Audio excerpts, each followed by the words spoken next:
ಇಲ್ಲಿ ಸರ್ ಹೇಳ್ದಂಗೆ ಸುಮಾರು ಜನ ಪುಣ್ಯವಂತರು ಇದ್ದಾರೆ ಇಲ್ಲಿ ಬಂದು ಆಲ್ರೆಡಿ ಎಕ್ಸಿಸ್ಟಿಂಗ್ ಪುಣ್ಯವಂತರ ಜೊತೆಗೆ ನಾವು ನೆಕ್ಸ್ಟ್ ಪುಣ್ಯ ಸಿಗಲಿ ನಮಗೂ ಅಂತ ಹೇಳ್ತೀನಿ.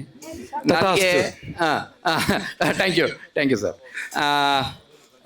ನಾವು ಬಾಡಿಗೆ ಮನೇಲೆ ಆಲ್ಮೋಸ್ಟ್ ಆಲ್ ರೆಂಟೆಡ್ ಹೌಸಲ್ಲೇ ಬರ್ತಾ ಇದ್ದೀವಿ.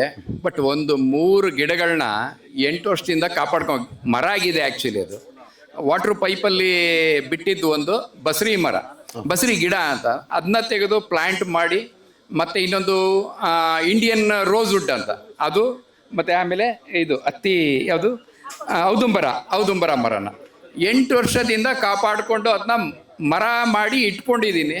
ನನಗೆ ಪುಣ್ಯ ಸಿಕ್ಕಿದ್ರೆ, ಜಾಗ ಸಿಕ್ಕಿದ್ರೆ ಅದನ್ನ ಪ್ಲಾಂಟ್ ಮಾಡಿ ನೆಡಬೇಕು ಅನ್ನೋದು ಒಂದು ಆಸೆ ನನಗೆ. ಆ ಪುಣ್ಯ ಬೇಗ ಸಿಗಲಿ ಅಂತ ಕೇಳ್ತಾ ಇದ್ದೀನಿ. ಸರ್ ಹೇಳ್ದಂಗೆ 7 ಆಗಿಲ್ಲ, 3 ಗಿಡ ಸಾಕ್ತಾ ಇದ್ದೀನಿ. ಇನ್ನು 10 ಬ್ಯಾಲೆನ್ಸ್ ಇದೆ. ಇನ್ನು 10 ಬ್ಯಾಲೆನ್ಸ್ ಇದೆ. ಅಲ್ಲ, ಮನೆಯಲ್ಲಿ 3 ಜನ ಇದ್ದೀವಿ, 21 ಇದೆ. ಬಟ್ ಒಂದು ಸಣ್ಣ ಹೆಜ್ಜೆ ಆಯಿತು ಅಂತಂದ್ರೆ ಖುಷಿ ಆಗತ್ತೆ ಅಂತ ಅನ್ಕೊಳ್ತೀನಿ.